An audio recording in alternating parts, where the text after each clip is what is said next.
Hello guys, कैसे हो आप सभी। आशा करता हूँ सभी अच्छे होंगे। मैं राहुल देसवाल एक बार फिर से आप सभी का टॉप तक पर स्वागत करता हूँ। तो बच्चों, अभी मैं जिस वैकेंसी की बात कर रहा हूँ, ये वो वैकेंसी है जिसका आप में से हर एक बच्चा बहुत दिनों से इंतजार कर रहा होगा और बार बार मेरे पास मैसेज भी आते हैं कि सर ये वाली वैकेंसी आए तो ज़रूर बताना। अगर मैं ज़्यादा लंबा ना खींचूँ तो आसान शब्दों में बोलूँ, act apprentice, railway act apprentice के फॉर्म निकल चुके हैं।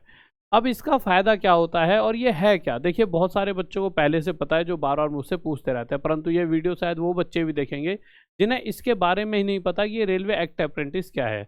तो मैं आपको मोटा-मोटा बताना चाहूँगा, जैसे कि आप रेलवे में ग्रुप डी की जॉब लेना चाहते हो, लेवल 1 की जॉब लेना चाहते हो, तो अगर आपके पास एक्ट अप्रेंटिस का सर्टिफिकेट है जो रेलवे देता है, तो आपको बहुत मदद मिलती है, बहुत आसानी से आप जॉब ले पाते हो। कहने का मतलब है, अगर एक तरफ कोई बच्चा 70 नंबर लाया है और एक तरफ आप 20, 25, 30 नंबर लाए हो, तो आपका सिलेक्शन पहले होगा।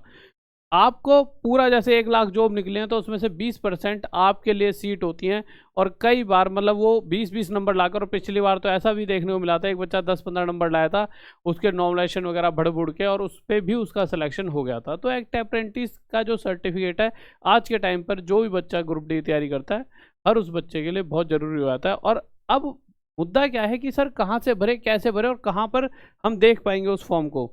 तो बच्चों, उसके लिए आपको सिंपल क्या करना है, यहाँ पे डालेंगे RRC PRYJ या फिर रेलवे प्रयागराज लिख दोगे तो आपका खुद ही गूगल पर सर्च करोगे तो आ जाएगा। उसके बाद इस तरह से जब आप नीचे जाओगे तो यहाँ पे लिखा आएगा एक्ट अप्रेंटिस फाइनल नोटिफिकेशन। जब इस पर क्लिक करोगे तो ये नोटिफिकेशन आएगा, तो यहाँ पर आप जाकर अगर इस पर क्लिक करोगे तो यहाँ से आपका नोटिस आ जाएगा। ये नोटिस आपको क्या बताएगा कि आपको कितने, मतलब देखो यार, आपने यहाँ पे फॉर्म भरा, फॉर्म भर दिया, फॉर्म भरने के बाद अब आपको पेपर होगा आपका या क्या होगा? तो पेपर तो नहीं होता। अब पेपर नहीं होता तो ऐसा तो है नहीं कि हर एक बच्चे का सिलेक्शन हो जाएगा कि भाई आ जाइए, रेलवे की तरफ से फॉर्म निकला और हर बच्चे को ये एक्ट अप्रेंटिस में ले लेंगे, नहीं। कुछ लिमिटेड बच्चे लिए जाएंगे। अब वो डिपेंड किस पे करता है, क्या एज है, सब कुछ, क्वालिफिकेशन क्या चाहिए, वो सारी चीज़ें इसके अंदर यहाँ बता दी जाती हैं। उसके बाद अगर आपको फॉर्म भरना है तो फॉर्म भरने के लिए आप यहाँ पे क्लिक कर सकते हो। अगर क्लिक हेयर फॉर न्यू, कोई न्यू बच्चा है तो यहाँ पे क्लिक कर सकता है, और अगर पहले से हो रखा है तो आप एप्लीकेंट लॉगिन पर क्लिक कर सकते हो। तो अब ये देख लेते हैं कौन कौन इसे भर सकता है। पहली बात, अगर इसकी ओपनिंग डेट की बात करें तो 15 तारीख से इसके फॉर्म निकलने वाले हैं। ओपनिंग डेट एंड टाइम है इसका 15/11/2023, 15 तारीख से इसके फॉर्म निकलेंगे, जो कि इसी महीने की 15 तारीख से, ठीक है। और जो कि 15 तारीख निकल चुके हैं, यानी फॉर्म इसके निकल चुके हैं। अगर हम बात करते हैं क्लोजिंग डेट एंड टाइम की, तो 14, अगले महीने की 14 तारीख को क्लोजिंग डेट है, यानी अभी आपके पास पूरा एक तरह से 1 महीना पड़ा है जो आप फॉर्म भर सकते हो। अब आपके दिमाग में ये आएगा कि गुरुजी, मोटी मोटी बात बताऊंगा, सब कुछ नहीं बताऊंगा, कि गुरुजी एज वगैरह क्या रहती है। तो एज की अगर मैं मेरे प्यारे बच्चों बात करूं तो एज लिख रखा है यहाँ पर, the applicant should have, applicants यानी जो भी बच्चा फॉर्म भरना चाहता है, completed 15 years of age and should not have completed 24 years of age. इस डेट से इस डेट तक की बात है, यानी 15 से 24 साल तक के बीच में बच्चा होना चाहिए। अगर मैं उसकी पढ़ाई लिखाई की बात करूं तो मैं आपको डायरेक्ट ही बता देता हूँ, बच्चा 10th हो या फिर 12th हो चल जाएगा, पर साथ में ITI जरूर होनी चाहिए। अब आप कहोगे गुरुजी मेरा ही हो, उसके लिए मुझे क्या चाहिए? देखिए, यहाँ पर आपने कोई पेपर नहीं होने वाला, आपने जो पहले पढ़ाई करी है, 10th में आपके कितने मार्क्स आए हैं, ITI में कितने आए हैं, जैसे कि 10th में आपके आ गए मान लीजिए 60%, ठीक है, और ITI में आ गए 80%, 80 और 60 140%, एवरेज आ गया 70%, और किसी का एवरेज 60% बनता है, तो 70% वाले को पहले मौका दिया जाएगा। वो सारी चीज़ें इसमें बता रखी हैं। अब दोनों के ही 70% बन गए, तब क्या किया जाएगा? तो इसमें यहाँ पे नीचे यही बता रखा है, तो मेरे भाई जिसने पहले पास करा होगा, जैसे किसी ने पहले 10th और ITI कर लिया, तो उसे मौका दिया जाएगा। तो इसी पे सारी चीज़ें यहाँ पर दे रखी हैं, ठीक है। अब इसके अलावा अगर रिलैक्सेशन की बात करें तो SC ST OBC को 5 साल का एज रिलैक्सेशन है, और सॉरी SC ST OBC अपर एज लिमिट 5 साल है, और SC और ST applicants and 3 years for, अच्छा OBC के लिए 3 ईयर्स और 5 साल है SC ST के लिए। और मेरे भाई PWD वाले बच्चों के लिए 10 साल का रिलैक्सेशन है, एक्स सर्विसमैन को भी 10 साल का है। इसके अलावा अगर हम बात करते हैं जो एज लिमिट है कब से कब तक होनी चाहिए, तो जनरल SC ST OBC इन सभी के लिए ये डेट दे रखी है, इस डेट से इस डेट के बीच में अगर आप पैदा हुए हो, इस डेट से इस डेट के, मतलब पैदा होने का मतलब है कि इस डेट से इस डेट के बीच में अगर आप हुए हो पैदा, तो आप कहीं ना कहीं फॉर्म को भर सकते हो।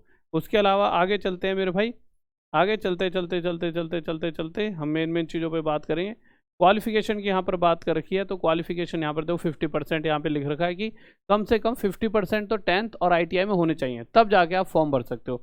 पर उसका मतलब ये नहीं है कि आपको सिलेक्शन हो जाएगा, उसके बाद भी फिर वो आपके एवरेज मार्क्स देखेंगे जो आपने 10th और ITI में लिए, उसके बेसिस पर आपका वहाँ पे सिलेक्शन हो जाए। फिर उसके बाद 1 साल आपको एक्ट अप्रेंटिस कराई जाएगी, उसका सर्टिफिकेट मिलेगा।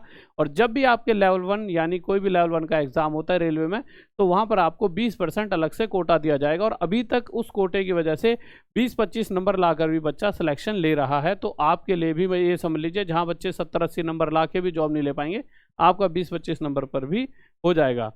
और इसी तरह से यहाँ पे बता रखा है डेजिग्नेटेड ट्रेड्स आपको, जैसे कि वहाँ पे जाके क्या क्या मिल सकता है। जैसे ITI में आपने फिटर से कर रखा है तो आप ITI ट्रेड फिटर है, तो वहाँ पे जाके भी आपको फिटर या प्लम्बर इस तरह से आपको मिल जाएगा एक्ट अप्रेंटिस में करने के लिए। तो ये सारे यहाँ पे दे रखे हैं।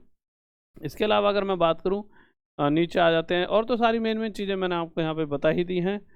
और OBC का रिजर्वेशन फॉर इकोनॉमिकली ये बता दिया है, ये बता दिया। 1-2 चीज़ें और होंगी। हाँ, एप्लीकेशन फ़ीस जो रहेगी आपकी 100 रुपये रहेगी।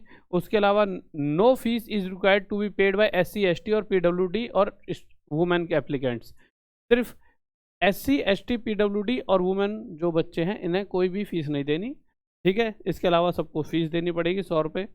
उसके अलावा कोई मेन चीज़ है? इसके अलावा अभी कोई मेन चीज़ ऐसी है नहीं, ये सारी चीज़ें तो नॉर्मल है जो चीज़ें आपको, ठीक है।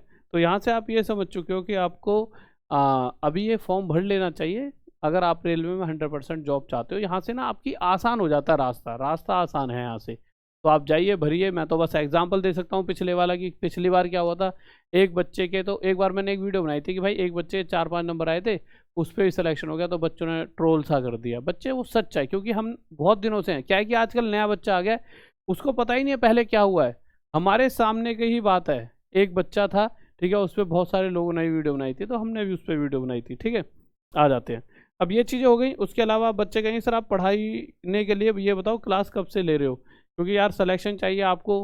तो एक्ट अप्रेंटिस एक अलग पार्ट है, बट और भी एग्ज़ाम की तैयारी कर रहे हो तो हर संडे को, बट इस बार शुक्रवार 24 नवंबर को मैं एक औसत एवरेज की आपके लिए क्लास लेकर आ रहा हूँ। और कोई भी बैच में जुड़ सकते हो आप टॉप तक ऐप पर 50% के डिस्काउंट के साथ। किसी भी टॉप तक ऐप के बैच में, टॉप तक ऐप, हमारे टॉप तक ऐप पे 50% डिस्काउंट के साथ किसी बैच में आप जुड़ सकते हो। सिर्फ 499 फेस्टिवल ऑफर चल रहा है, इस बैच में जाके जुड़ सकते हो, ठीक है। तो शुक्रवार को मिलते हैं 24 नवंबर को रात 9 बजे। Okay guys, bye, love you, जय हिंद, जय भारत।